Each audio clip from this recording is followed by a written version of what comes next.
as an author have created an intellectual property, which is your manuscript.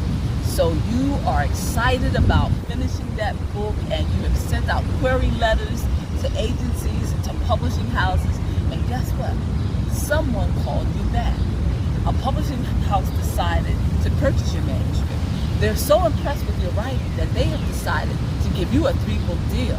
So you, being happy and excited about the deal, do not think to consult an attorney or a lawyer or to even read over your contract. So what you do is you sign all of your rights away.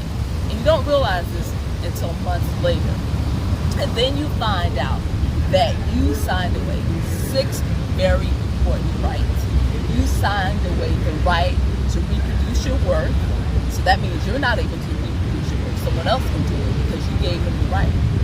You signed away the right to have any derivative of your original work created, which means if you have a successful book, which you do, and then they wanted to, let's say, do a spin-off on that book with minor characters, you have no control over that because you signed that right away as well. And then if someone decides that they want to distribute your work all over the world, well, you gave up distribution rights. So you know what else? You've also given up the right to have your to not have your work publicly displayed.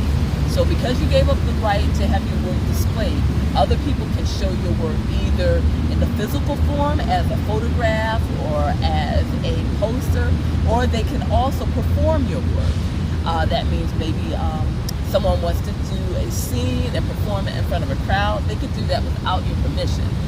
And then the last right is audio. Suppose you wanted your book, the manuscript, turned into an audio book. Well, you sign that right away as well. So as an author, before you sign your contracts, know your rights, review your rights, and get the best deal for yourself. Because you put a lot of work into this book, and you want to reap all of the benefits. You don't want to do all the work and then have someone else profit. Suppose this book is a bestseller. Suppose it is a blockbuster. And then you look up and you're getting nothing for all of your hard work. Someone else became rich off of you. So protect your rights and watch out for them. There are 2 exceptions to the copyright rules, and one is fair use. If someone is using your material for fair use and for educational purposes, then they don't need your permission. And the other is if your copyright expires, and that would be, suppose, 70 years after your death, then your work can go to public domain.